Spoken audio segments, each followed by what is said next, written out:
السلام علیکم everyone and welcome to let's talk education. ہم نے اس پورے سال بات کی ہے تقریباً ایجوکیشن ایمرجنسی پہ، خاص طور پہ جب مئی میں اناؤنس ہوئی اس کے بعد سے، اور مجھے لگتا ہے کہ ہماری گفتگو کا محور اس پورے سیزن، تھرڈ سیزن میں بہت سومبر رہا ہے.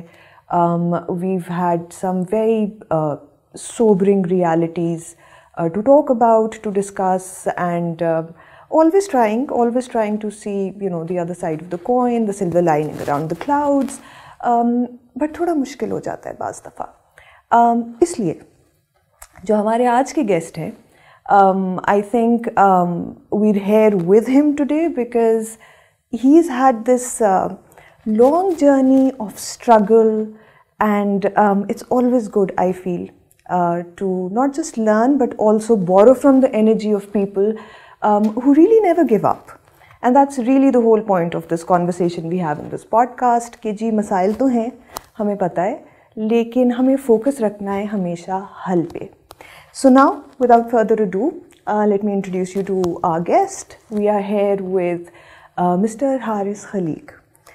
Haris Saab has been associated with so many prestigious organizations over the years. He's been associated with the Amnesty International, with Aga Khan Foundation, with the Human Rights Commission of Pakistan. And so I think میں حارث صاحب چیدہ ایک ادارہ یا آپ کا پورا port folio نہیں، I will go through it.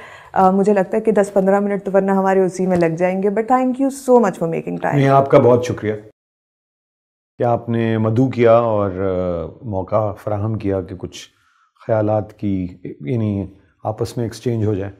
ہم بہت کچھ سیکھنا چاہتے ہیں آپ سے.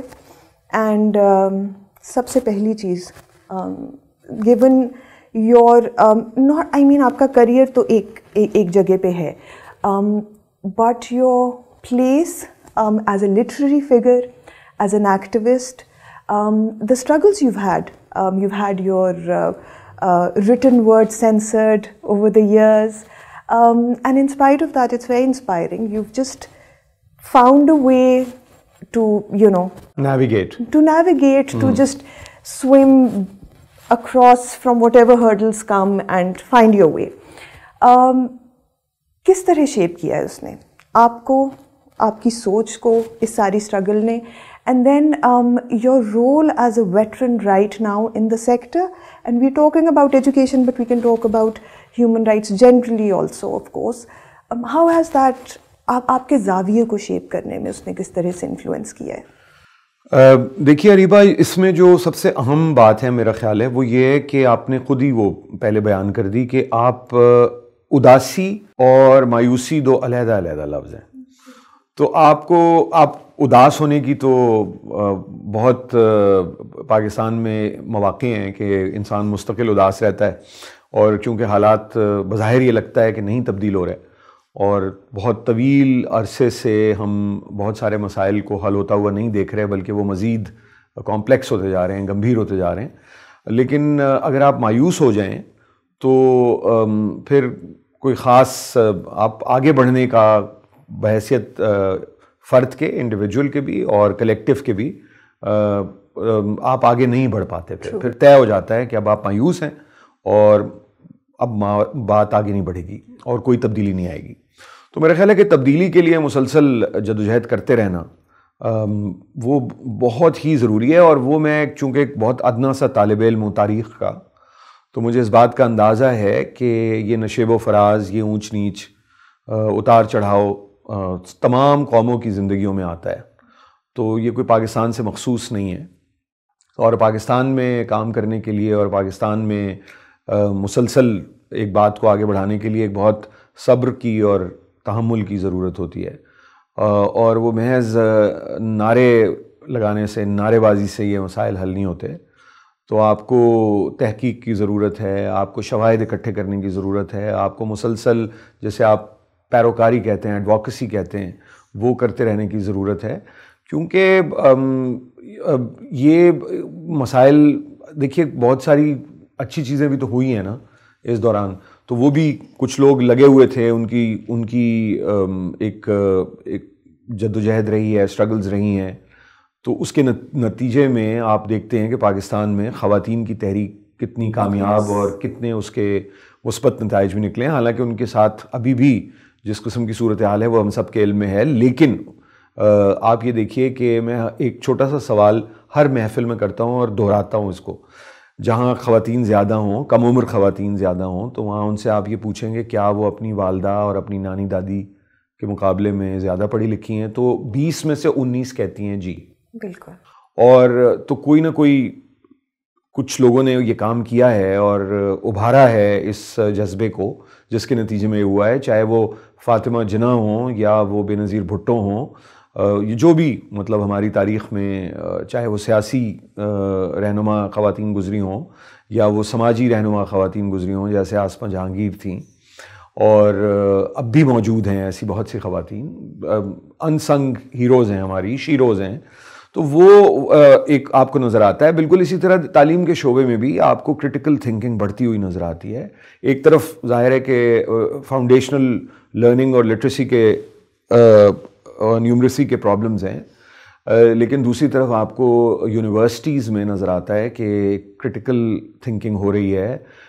ایک نئی پوری ایک نسل آئی ہے جو نئے سرے سے ہماری تاریخ کو, چونکہ ہمارے ہاں تو یادداشت کو مٹا دینے کا ایک ریاست کی سطح پہ بھی اور اشرافیہ نے بھی بڑی کوشش کی ہے کہ لوگوں کی یادداشت مٹا دی جائے اور انہیں ان کے علم میں نہ رہے کہ وہ کہاں سے آئے ہیں اور وہ کون ہیں, اور وہ شناخت کے بحران میں بھی مبتلا رہے ہیں, اور وہ ایک خاص طرح کا ایک بیانیہ اور ایک خاص طرح کی سوچ جو کرٹیکل نہیں ہے, جو غلطیوں سے سبق سیکھنے کے بجائے ماضی کو گلوریفائی کرنے میں لگے رہتے ہیں.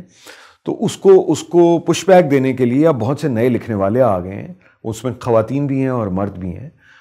تو یہ چیزیں بھی تو ہو رہی ہیں, تو کچھ نہ کچھ لوگ کرتے رہتے ہیں. دیکھیں کوئی سوسائٹی 24-25 کروڑ لوگ ہیں, کئی زبانیں ہم بولتے ہیں, کئی قومیتیں یا اقوام ہیں جو یہاں بستی ہیں, تو ان کی وہ ایک آرگینکلی, اور یہ بالکل ایک فطری معاملہ ہے کہ ان کے ہاں مزاحمت بھی پیدا ہوگی اور ان کے ہاں سوال اٹھانے کی خواہش کبھی ختم نہیں ہوگی اور اسے دبایا نہیں جا سکتا. تو اس کو بس مسلسل, اس میں جو سب سے اہم نقطہ ہے جو آپ نے بات کی وہ یہ کہ آپ گیو اپ نہ کریں.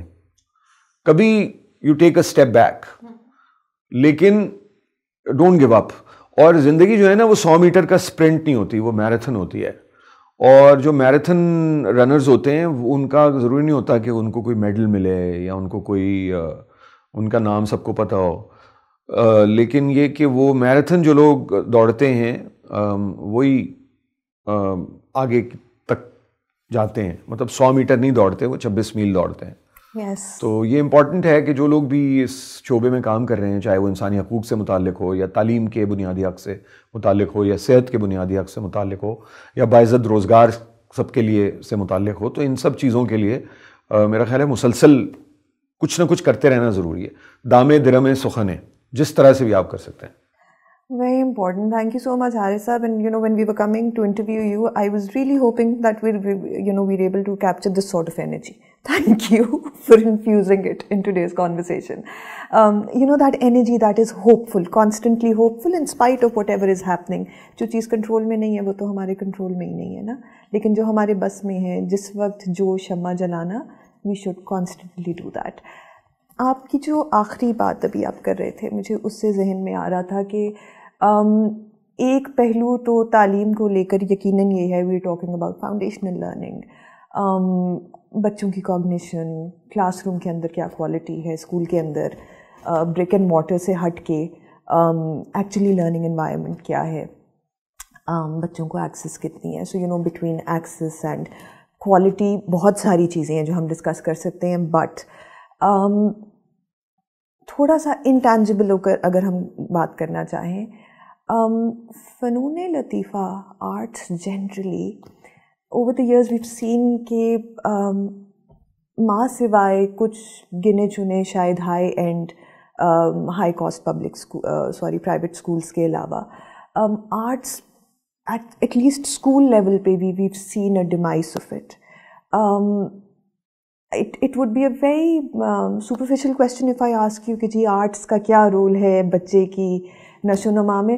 But really I mean of in terms of inculcating that sort of culture at the classroom level, schools ke andar, how important is it? We know it's important, but we really want to hear it from you, the why part of it, and what really needs to be done about it.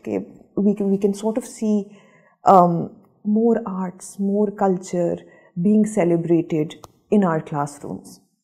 دیکھیے ہمارے ہاں جو humanities liberal arts جنہیں کہتے ہیں انگریزی میں جو شعبے ہیں اور کلچر اور پرفارمنگ آرٹس تو اس کو دبایا گیا ہے. پرفارمنگ آرٹس تو بیچاری اور اس کا دیکھیے اس کو دو طریقے سے دبایا ہے. یعنی ایک عجیب طرح کی ایک خاص طرح کی ایک نفسیات ہے جس میں آپ کو نظر آئے گا کہ ایک تو مذہب کو استعمال کیا گیا اور دوسرا سائنسی بلکہ ٹیکنالوجی کی تعلیم کو, سائنسی سوچ کو نہیں, سائنٹیفک تھنکنگ نہیں بلکہ ٹیکنالوجی کی تعلیم. اور وہ یہ سمجھا گیا کہ اس کے ذریعے سے ہم اوورسیئرز پیدا کریں گے, ایک بہت ہی جس کو کہتے ہیں کہ سپرلیٹو ٹیکنیشینز پیدا کریں گے زیادہ سے زیادہ, اور انہیں پھر ہم ایکسپورٹ کریں گے اور وہ پھر ریمیٹنسز یہاں بھیجیں گے. یہ بہت ہی ایک سمپلسٹک سا ایک ہمارے پالیسی ساز لوگوں کے ذہن میں خیال آیا اور انہوں نے یہی کیا. اور اس لیے آپ یہ دیکھیں کہ پاکستان کے جو سب سے اچھے پلمرز ہیں وہ مڈل ایسٹ میں ہیں. پاکستان میں آپ کو اچھا پلمر نہیں ملے گا, پاکستان میں الیکٹریشینز آپ کو نہیں ملتے, پاکستان میں ایک ساکٹ ہم ٹھیک طرح نہیں بنا سکتے آج تک. اور آپ کی مطلب تو یہ اس کی کچھ, لیکن زور سارا ہمارا ٹیکنالوجی پہ. اسی طرح مجھے یہ بتائیے کہ پچھلے 75 برس میں ہم نے کون سے پاکستان میں جو ہیں وہ بڑے, اگر دین پہ اتنا ہی زور دیتے ہیں لوگ تو کون سے, چلیے فزسسٹ اور کیمسٹ اور بایولوجسٹ اور فلاسفرز نہیں پیدا کیے تو ہم نے کون سے ایسے بڑے مذہبی علماء پیدا کر دیے, اسکالرز جو کہ ساری دنیا میں, جو آپ کو پتہ چلے کہ وہ دنیا کے اعلیٰ ترین درسگاہوں میں کوٹ ہو رہے ہیں اور انہوں نے ری انٹرپریٹ کر دی ہیں بہت سی چیزیں 21ویں صدی کے یا 20ویں صدی کے تقاضوں کے مطابق نہیں ہے.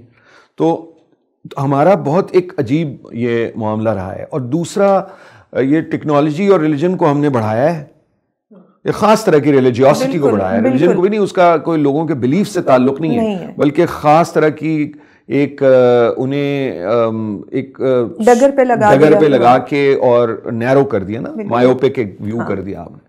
اور اس کے نتیجے میں یہ ہوا کہ پرفارمنگ آرٹس کو آپ نے کفر قرار دے دیا فار سو مینی ایئرز. اور ایک جنرلی بھی ایک رویہ تھا کیونکہ ایک انگریز کے زمانے کے بعد, دیکھیے وکٹورین عہد نے آج کا ہندوستان پاکستان ڈیفائن کیا ہے, اور اس میں کلونیل ایک پورا ایک دور ہے جس میں جیسے مثال کے طور پہ خواجہ سرا ہیں. خواجہ سرا بر صغیر میں لوگوں کی زندگیوں کا حصہ تھے, کمیونٹیز کا حصہ تھے, گھروں کا حصہ تھے, محلوں میں ساتھ رہتے تھے. بہت سارے ککس تھے ہمارے بچپن تک. صرف یہ نہیں ہے کہ وہ ناچ گانے کے کام پہ آپ نے انہیں لگایا ہوا تھا, اور بھی کام کرتے تھے. اور اب میں دیکھتا ہوں کہ اب تو بہت ٹرانسجینڈر پرسنز میں ایک بڑی ایک کانشیسنیس بھی آئی ہے اور علم میں بھی اضافہ ہوا ہے, اور کوئی کسی قسم کا کوئی معذرت خانہ رویہ نہیں ہے, لیکن یہ اب شروع ہوا ہے. یہی امید کی کرن جیسے میں نے آپ کو کہا. لیکن یہ پورا جو وکٹورین عہد ہے یا کلونیل عہد ہے, وکٹوریہ سے پہلے بھی اور ان کے بعد بھی کوئین وکٹوریہ سے, تو یہ 1850 آپ یہ دیکھیں کہ 1860-58 میں جنگ آزادی ختم ہوئی ہے, تو 18 جب سے, اور ہم کوئی 90 ایئرز آلموسٹ 9 ڈیکیڈز ہم براہ راست کراؤن کے نیچے رہے ہیں, لیکن اس سے پہلے ہم ایسٹ انڈیا کمپنی کے زیر تسلط رہے. تو انہوں نے ہماری تعلیم ری ڈیفائن کی ہے, انہوں نے ہمارے مذاہب ری ڈیفائن کیے ہیں. ہمارے یہاں جتنے فرقے آپ کو اور جتنے سب سیکٹس نظر آتے ہیں, they are all between 1860 and 1930 ہیں. یہ سب ہندوؤں کے یہاں بھی اور مسلمانوں کے یہاں بھی, جو دو بڑے مذاہب یہاں پریکٹس ہوتے تھے. اور جو سناتن دھرم ہے یا ہندو مت ہے وہ تو بنیادی طور پہ ابراہمک ریلیجن ہی نہیں ہے, تو وہ تو ایک پریکٹسز کا اور ایک mythology, and I'm not undermining it by calling it mythology, but you know the religious tenets تھے through a mythological referencing, اور اس میں نیکی کی اور اچھائی کی باتیں ہوتی ہیں, ہر فیتھ میں ایسی ہوتا ہے. اور وہاں سے لے کے اس کو بھی آپ نے ابراہمک ریلیجنس کی طرز پہ آرگنائز کیا ہے انگریزوں نے, جس کے نتیجے میں آپ دیکھ رہے ہیں آج جو ہو رہا ہے ہندوستان میں. اور اسی طرح اسلام کے آپ مجھے بتائیں کہ دیوبند کا اسکول تھا 1857 سے پہلے, کوئی بریلوی ہوتے تھے ہندوستان میں 1857 سے پہلے, یا انجمن غربائے اہل حدیث ہند ہوتی تھی, یا دیگر جو اسی طرح نہ مہاسبھائی تھے نہ آریہ سماجی تھے جو آپ تو جن سنگھ جیسے بنی. تو یہ سب یہ کلونیلزم نے ہمارے یہاں کافی خرابیاں پیدا کی ہیں. تو ہمیں سمجھنا چاہیے, ہمیں یہ نہیں کہنا چاہیے کہ اس سے پہلے سب ہنکی ڈوری تھا اور دودھ شہد کی نہریں بہ رہی تھیں. یہ میں بالکل نہیں کہہ رہا کہ اس سے پہلے کچھ نہیں تھا. کچھ تو پستی اور زوال تھا جس کی وجہ سے انگریز آ کے قابض ہو سکے, لیکن انہوں نے آ کے بہت ساری چیزیں ری ڈیفائن کی ہیں اور ہم نے اس کی کنٹینیوٹی میں ہم رہے ہیں. مطلب Pakistan is a successor state of British India. So instead of becoming a modern republic we have remained a successor state of colonial British India. تو اسے بدلنے کی ضرورت ہے, اور وہ بدلا ہی تعلیم کے ذریعے سے جا سکتا ہے, اور جدید تعلیم کے ذریعے سے. جدید جب میں کہتا ہوں تو اس کا مطلب یہ ہوتا ہے, ماڈرن کا مطلب وہ یہ نہیں ہے ماڈرنٹی والا کہ جی آپ اپنی تہذیبوں کو, اپنی تہذیب کو, اپنی ثقافتوں کو پس پش ڈال دیں. ان سے سیکھیں, ان میں جو اچھائیاں تھیں انہیں اپنائیں, انہیں اپنے تعلیمی نظام کا حصہ بنائیں. اس میں کلچر اور آرٹ کا بڑا بنیادی رول ہے. اور وہ آپ جب اسے اپنی سنگیت کو, رقص کو, شاعری کو, پینٹنگ کو, دیکھیے اروند ادیگا نے ایک دفعہ کہا اپنے ایک ناول میں دا وائٹ ٹائیگر میں لکھا ہے, وہ ایک جو اس کا مین پروٹیگنسٹ ہے, وہ اس کا کوئی ایک گاؤں سے بچہ آتا ہے, تو اس کو لے کے وہ جو کہ گاؤں میں جو بچہ ہوتا ہے وہ آپ کا نیفیو ہی ہوتا ہے, تو وہ یہ نہیں اس میں واضح ہے کہ اس کا وہ سگا بھانجا بھتیجا ہے یا گاؤں کا بچہ ہے جو, تو وہ اس کو اپنے نیفیو کو لے کے جاتا ہے دلی میں پرانا قلعہ دکھانے. یہ کسی چھوٹے سے گاؤں سے ہندوستان کے دہلی آیا ہوتا ہے, تو وہ اس کو دکھاتا ہے. تو اس میں ایک جملہ ہے, وہ کہتے ہیں, اور وہ چونکہ لڑکا ہے اس لیے وہ بوائے ہے, ورنہ it can be a child, it could also be a girl, لیکن وہ جملہ یہ ہے کیونکہ کوٹ وہ کرتا ہے کہ to hell with the Naxalites, to hell with the Naxals who smuggle missiles from China. If every poor boy in India learns how to paint, that will be the end of the rich in India. یہ ہے art کی power, یہ ہے culture کی power. تو یہ تو پاکستان میں جو آپ کے ہاں جو تفاوت ہے, طبقاتی فرق ہے, وہ اس کو ختم کرنے میں بھی آرٹ بڑا بنیادی کردار ادا کر سکتا ہے, کیونکہ وہ آپ کو ذہنی طور پہ آزاد کرتی ہے. اور colonial hangover پہ اب now there's so much I want to talk about because یا اللہ ہمارا colonial hangover نہیں جاتا نا. And you're absolutely right.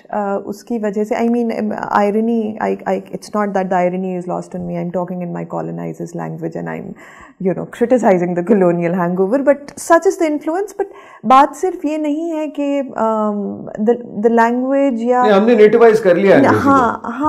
ہاں ہماری تو ساری زبانیں ادھر ادھر سے آئیں گی. اردو بھی تو مطلب ہے کہ لشکری زبان ہے, تو بس بن گئی نا, بن گئی. مطلب کسی کی, اور ہم نے اردو میں بھی انگریزی مکس کر دی, تو بس اب سب زبانیں اپنی زبان اپنی ٹرمز پہ لینا چاہیے ماڈرنٹی کو. Thank you.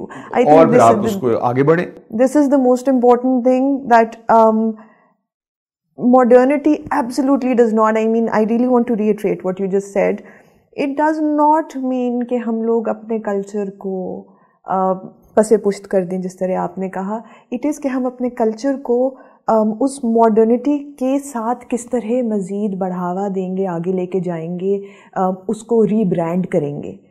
کلچر وہی رہے گا, زبان کو یا اپنے گیتوں کو, اپنے رقص کو, اپنی شاعری کو ہم آگے تک کس طرح لے کے جائیں گے. But thank you.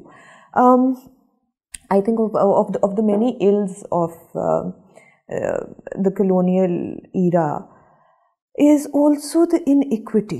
Again, as you said, ایسا نہیں ہے کہ پہلے دودھ شہد کی نہریں بہہ رہی تھیں ان کے before the British came in, but جو کلاس ڈیوائڈ ہے جو ہم دیکھتے ہیں وہ اتنا انہیرنٹ ہے اس وقت. Unfortunately, there are super privileged, there are privileged, and then there are people who don't really know. I mean, education cannot possibly be a priority for them because they really don't know where their next meal is coming from. So very honestly, it's a bit elitist. مجھے لگتا ہے کہ ہم ان کو کہیں نہیں جی آپ بھوکے تو آپ کا پرابلم ہے, بٹ آپ کے بچوں کو اسکول جانا چاہیے.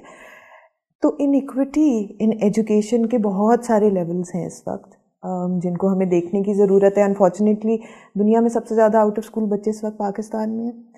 مجھے لگتا ہے 11% کل تعداد ہے. پاکستان کی اپنی آبادی کو 4% ہوگی ساری دنیا کی آبادی کی, 5% ہوگی, اور 11% پاکستان میں ہیں.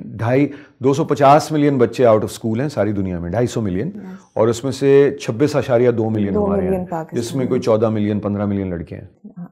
سو اب صورتحال خوفناک ہے گیون دا ہم یوتھ بلج کی بات, تو میرے بال سفید ہو گئے سنتے ہوئے. ہمیں ہارنس کس طرح کرنی ہے یوتھ کی energy, we failing on that front miserably. تو ایکوٹی ان ایجوکیشن, میرا اگلا سوال اس حوالے سے ہے, ہم کس طرح کچھ تیزی سے وار فوٹنگ پہ کر سکتے ہیں, کیونکہ اس وقت ایک ہم بہت ساری جنریشنز کا شاید وقت ضائع کر چکے ہیں, اور ایک اب بہت بڑی تعداد ہے جس کو ہم الٹریٹ, انسکلڈ ہم نے بس چھوڑ دیا, اور سٹنٹڈ. Thank you. دیکھیے میرا خیال ہے کہ تعلیم کو صحت اور بنیادی جو غذائیت کی ضرورت ہے اس سے علیحدہ کر کے نہیں دیکھا جا سکتا. بالکل آپ درست. اگر ایک بچہ بھوکا ہے تو وہ کیا پڑھے گا, کہ اس کو آپ کیا ریاضی سکھائیں گے, اس کو آپ کیا سائنس پڑھائیں گے. 30% بچے. تو اب اگر ایک بچہ, اور آپ کے جو میل کے اور نیوٹریشن پروگرامز ہیں اس میں اتنی امبیزلمنٹ ہے اور اتنے وہ ان میں مسائل کا سامنا کرنا پڑا ہے. ابھی وہ پھر کچھ کوشش کر رہے ہیں مختلف, لیکن ایک تواتر سے مستقلاً کچھ پالیسیز بنانے کی ضرورت ہے. یہ اوور نائٹ نہیں ہوگا, یہ وار فوٹنگ پہ کچھ نہیں ہوگا. آپ کو اس کے لیے تحقیق کرنی پڑے گی اور شواہد اکٹھے کرنے پڑیں گے. پاکستان کو کہتے ہیں کہ یہ ریفارمز کا, اصلاحات کا قبرستان ہے. یہاں اتنی ہر چیز پہ ایکسپیریمنٹ ہوا ہے, اور اگر آپ اس کی پوری ہسٹری دیکھیں, اس کی ایجوکیشن پالیسیز دیکھیں, ہر طرح کا انہوں نے ایکسپیریمنٹ کیا ہے, تجربہ کیا ہے یہ. لیکن کوئی چیز کیا, جس چیز کی کمی ہے وہ مستقل مزاجی ہے. وہ اور جیسے میں نے پہلے عرض کیا کہ اس پہ کوئی ریسرچ اور ایویڈنس جنریشن نہیں ہوتی ہے. تو اور بہت ہی ہم یہ جو کر دیتے ہیں نا کہ جی اسکول اگر لرننگ انوائرمنٹ اچھا ہوگا تو بچے بہت خوش ہوں گے. بچے کے پیٹ میں اس کے روٹی نہیں ہے, دودھ نہیں پیا اس نے اس کی بنیادی اس کا آئرن پورا نہیں ہے, اس کا کوگنیشن کے مسائل ہیں, تو کیسے وہ بچہ آگے بڑھے گا. ایک بات. دوسری بات یہ کہ مجھے نہیں یاد ہے کہ میری ٹیکسٹ بک میں کیا لکھا ہوا تھا. مجھے اپنی سارے استاد یاد ہیں, اپنی استانیاں یاد ہیں. مجھے تو یاد نہیں مجھے 5ویں میں کیا پڑھا تھا اور 6ٹھی میں کیا پڑھا تھا اور گریڈ 7 میں کیا تھا, اور مجھے کچھ یاد نہیں ہے. مجھے تو یہ بھی یاد نہیں ہے کہ میں نے جب بعد میں جب اور یعنی ماسٹرز کیا یا انجینئرنگ میں انڈر گریڈ کیا, گریجویٹ ڈگری کی, تو مجھے کچھ نہیں یاد ہے کہ میں نے میرے کیا کریکولم تھا, میرا کیا ٹیکسٹ بک تھا. کچھ چیزیں یاد ہیں چونکہ وہ میں ایک پولیٹیکلی کانشیس خاندان سے تھا, تو مجھے یاد ہے کہ پاکستان اسٹڈیز میں کیسے پہلے جغرافی اور ہسٹری سے, پھر وہ سوشل اسٹڈیز ہوئی, پھر سوشل اسٹڈیز سے پاکستان اسٹڈیز ہوئی, پھر سیکٹیرین بنیاد پہ اسلامیات کی کتاب تقسیم ہوئی, وہ بھی میرے سامنے. وہ دینیات سے وہ اسلامیات ہوئی, پھر اسلامیات سے وہ شیعوں کی الگ اور سنیوں کی الگ ہوئی. تو یہ سب چیزیں تو میں نے دیکھی ہیں, تو یہ تو مجھے یاد ہیں, یہ جو اس طرح کی چیزیں. لیکن ان کتابوں میں لکھا ہوا کیا تھا مجھے اپنے استاد یاد ہیں. تو میرا خیال ہے کہ بہت زیادہ امپورٹنٹ یہ ہے کہ اس استاد کا کبھی نے بھی پیٹ بھر کے کھانا کھایا ہے, وہ ایک ڈیسنٹ رسپیکٹیبل اس کو تنخواہ مل رہی ہے اور اس کی زندگی ہے. اور دوسری بات یہ کہ وہ کتنا آپ نے اس کو ریڈیکلائز کر دیا ہے کہ وہ بچوں کو کلاس روم میں آ کے ان کو ان کے فیتھ اور ان کی کلاس اور ان کی ایتھنیسٹی کی بنیاد پہ ان کے درمیان امتیاز تو نہیں برتتا. تو یہ ساری چیزیں ہیں. تو میرا خیال ہے کہ فوکس جو ہے وہ جتنا بچوں پہ ہونا چاہیے اس سے زیادہ اساتذہ پہ ہونا چاہیے. اور یہ بہت امپورٹنٹ ہے کہ وہ ٹیچر کا جو ہے, اب دیکھیں یہ جو پرانا زمانہ تھا کہ جی وہ ایک پیناپٹیکون بنا دیا آپ نے. اسکول بنیادی طور پہ ایک بڑا اوپریسو انسٹیٹیوشن ہوتا ہے معذرت کے ساتھ, اور جس طرح سے جیل ہوتا ہے اور جس طرح سے ہسپتال ہوتا ہے اور جس طرح سے جو وہ ہے پیناپٹیکون کی پوری تھیوری نا کہ آپ اس کو کنٹرول کیسے کرتے ہیں, تو ہمارے سارے اسکول ایسے ہی بنے ہوئے تھے اگر آپ یاد کریں پرانے. بچہ گھر میں بھی پڑھ سکتا ہے, بچہ کمیونٹی اسکولنگ بھی کر سکتا ہے. پاکستان میں نہیں ہو سکتا. پاکستان میں آپ یہ کراچی گرامر اسکول اور ایچ ایس این اور یہ کیڈیٹ کالج جو ہے ہر گاؤں میں نہیں کھول سکتے. تو آپ کو تلاش کرنی پڑیں گی, ایسے طریقے تلاش کرنے پڑیں گے جس سے بچے اور ٹیکنالوجی کو یہاں استعمال کریں نا. آپ یہاں استعمال کریں ٹیکنالوجی کو کہ بچوں تک کیسے رسائی ہو اور ان کو کیسے اچھی تعلیم دی جا سکے ان کے اپنے ماحول میں, اس انوائرمنٹ میں. پھر ایکسس کا مسئلہ ہے کہ چھوٹی بچیاں پھر بھی بھیج دیتے ہیں, بڑی طرح سی جب ہوتی ہیں تو ان کو کیسے آپ 10 میل دور اسکول بھیجیں گے. اور حارث صاحب آئی تھنک کہ یہ ایک فیئر کنسرن بھی ہے پیرنٹس کا. بالکل ٹھیک ہے, ہاں, کہ ہم اس بات پہ پیرنٹس کو نہیں, میں تو نہیں کہہ رہا پیرنٹس کا قصور ہی کوئی نہیں. ہاں, بیکاز میری بھی بیٹی ہوگی, میں 10 دفعہ سوچوں گی کہ وہ اکیلے اس کو ہاں جانا ہے کیا, is it safe, because her life and safety is the primary concern. اچھا, تو وہ تو یہاں یہ ہے پرابلم ہے کہ ایکسس کا مسئلہ ہے, اور اس ایکسس کے لیے بڑا میں سمجھتا ہوں کہ امپورٹنٹ ہے کہ آپ دیکھیں, میں آپ کو امریکہ کے ہمیشہ میں کہتا ہوں کہ منتہا اور منہاج جسے ہم کہتے ہیں نا عربی میں, وہ کیا ہے کیپٹلزم کا, وہ امریکہ ہے. آپ کے دانت میں درد ہو جائے امریکہ میں اور آپ کی انشورنس نہیں ہے اگر, تو آپ نیو یارک سے فلائی کر کے لاہور آئیں, اپنا علاج کرائیں, دانت نکلوائیں یا فکس کرائیں جو بھی کروانا ہے, اور واپس چلے جائیں, آپ کے کم پیسے خرچ ہوں گے بنسبت آپ ادھر جو آپ نیو یارک میں رہ کے کرا سکتے ہیں. ٹرو, ہاں بالکل. لیکن مثال یہ ہے کہ تعلیم ہر بچے کے لیے مفت ہے, اور اگر آپ پیومنٹ پہ رہنے والے ایک شیلٹر لیس ہوم لیس ہیں اور آپ کو بچہ اسپاٹ کر لے کوئی, تو بس کھڑی ہوگی صبح اس بچے کو لینے کے لیے پیلے رنگ کی. امریکہ میں جو کیپٹلزم یعنی, اور ساری دنیا میں امریکہ نے ماشاءاللہ اس کیپٹلزم اور اس پورے اپنے مونوپلی کیپٹلزم کے ماڈل کے نتیجے میں بربادی کتنی کی ہے, اور وہ ایک نظام ان کا, میں نہیں اس سے اتفاق کرتا بالکل, بٹ ایون دے انڈرسٹینڈ کہ ہیلتھ میں چلیں, کسی کی انشورنس ہے نہیں ہے, مر جاتا ہے, کوئی بات نہیں. تعلیم, بچے کا حق تعلیم کا 100% امریکی بچے کے لیے وہ پیلے رنگ کی بس سرکاری اسکول میں, پبلک اسکول میں کھڑی ہوگی, پبلک اسکول لے جانے کے لیے.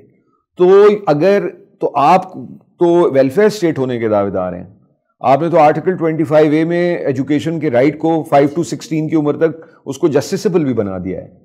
تو یہ چیزیں ہیں دیکھنے کی, اور میں سمجھتا ہوں اوور نائٹ نہیں, سوچ سمجھ کے کچھ وقت دیں, بیٹھیں سارے اسٹیک ہولڈرز.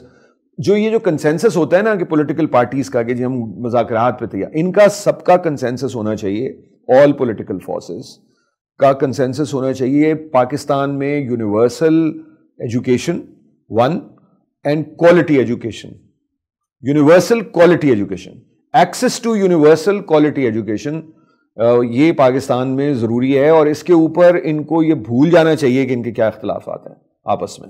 اچھا, سینیٹر مشاہد حسین صاحب had a very interesting take on this. He said نہیں جی یہ نہیں ہوگا کیونکہ ان سب کا اتفاق ہے کہ انہوں نے پڑھنا ہی نہیں دینا قوم کو. ٹھیک کہہ رہے ہیں, ہاں, شاید صاحب ٹھیک کہہ رہے ہیں. دیکھیں ڈسپوزیبل سمجھتے ہیں ہم پاپولیشن کو نا, یہ 10% لوگوں کے لیے ملک ہے, اور 10% 2.5 کروڑ ہیں, تو وہ 2.5 کروڑ اتنی بڑی مارکیٹ ہے کہ ٹم ہارٹنز کی 1 کروڑ کی سیل ہو جاتی ہے ایک دن میں.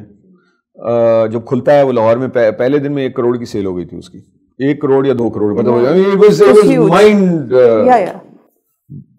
مطلب ہے کہ بالکل عجیب و غریب صورتحال ہے. تو 2.5 کروڑ لوگ ہیں, تو باقی 22.5 کروڑ ان کی خدمت میں مامور ہیں.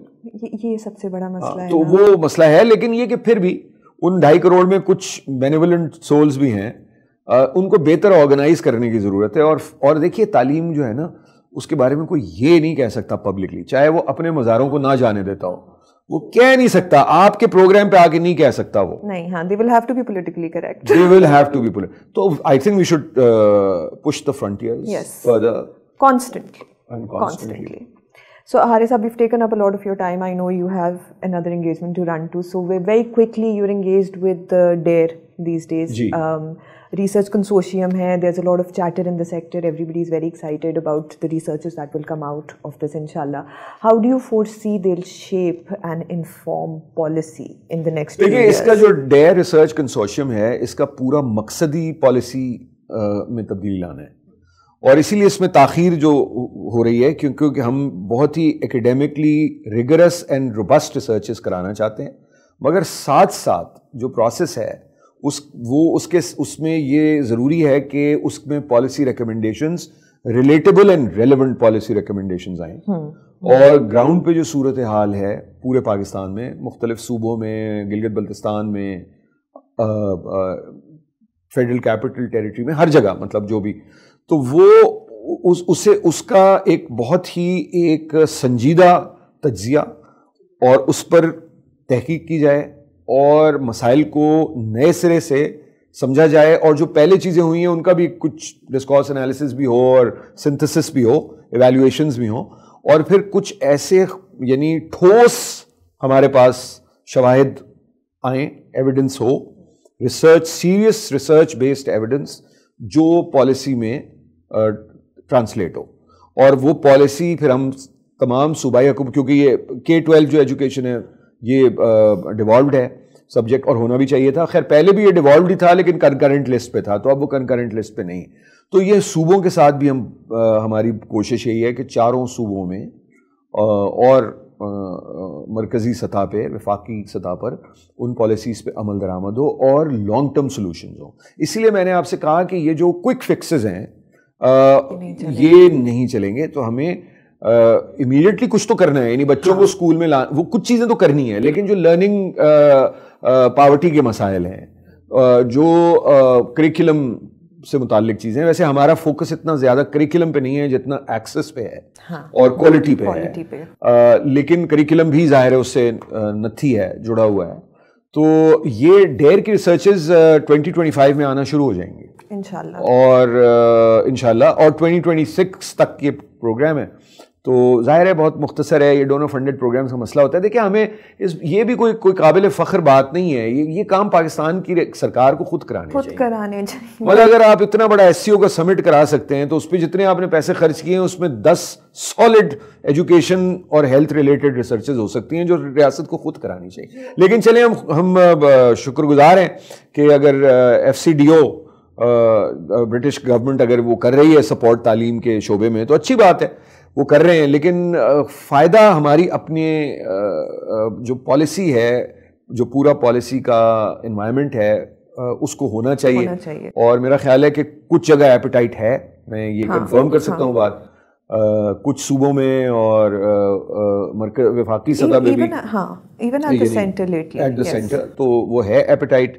لیکن محی الدین وانی صاحب ویسے تو فائر فائٹنگ بھی مستقل کرتے رہتے ہیں, لیکن وہ ان چیزوں کو سمجھتے ہیں کہ شواہد اکٹھے کرنے کی کیا اہمیت ہے اور لانگ ٹرم پلاننگ کیسے ہو سکتی ہے. لیکن بس مسئلہ یہی ہے کہ ایک ریسورس کنسٹرینٹ تو رہے گی. دیکھیں ایمرجنسی آپ لگا دیں لیکن GDP کا وہی 1.9%, 1.8% آپ خرچ کر رہے ہوں, اور سب پارٹیز نے اپنے منشور میں لکھا ہے کہ 5%, ہاں 4 سے 6% ہر پارٹی نے, مطلب they've committed 1.7, 1.9 I think at this time جب ہم لوگ پوسٹ کووڈ, اور یہ تو شیمفل بات ہے, مطلب شیمفل تو یہ ہر مطلب کوئی بھی سچویشن ہوتی تو شیمفل تھی, بٹ رائٹ ناؤ بہت ہی کووڈ اور اس کے بعد فلڈس کے بعد جب ہم نے دیکھا ہے کہ ایک بہت بڑی تعداد بچوں کی اسکولوں سے باہر نکلی ہے, جن کو ہمیں واپس لانا, جو نہیں تھے ان کو تو ہم لا ہی نہیں پا رہے تھے. تو یہ وہ وقت تھا جب ہمیں انویسٹمنٹ اگر ہم بڑھانے میں کنجوس تھے تو ذرا ہاتھ روک لیتے وہاں پہ, اسٹیٹ وہ اس کو کم نہ کرتے, لیکن ہم نے تو ریورس گیئر لگایا ہوا ہے. So it's just very see we will not feel disheartened. We will talk about things that will make us feel more hopeful. Last question and then we absolutely, I promise ہم آپ کی جان چھوڑ دیں گے. So ہمارے صاحب just any parting thoughts, something meaningful but also something that will give us hope to move on with. دیکھیے تعلیم اور تنظیم دو چیزیں ہیں. ایک بڑی پرانی مثال ہے کہ جب 1947 میں انگریز یہاں سے مطلب برطانوی راج کا خاتمہ ہوا ہے تو بر صغیر کی کل آبادی 40 کروڑ تھی, کل ٹوٹل پاپولیشن جو تھی وہ 40 کروڑ تھی. ٹھیک ہے. اچھا, اور مشرقی مغربی پاکستان ملا کے کوئی 8-9 کروڑ تھے, اور اس کو لندن سے لے کے اور کیلکٹا تک اس 40 کروڑ کی ایڈمنسٹریشن اور گورننس اور رول کل 6,000 برطانوی انوالو تھے. یعنی لنڈن میں جو لوگ انڈیا کو مینج کر رہے تھے, کراچی, لاہور, دلی,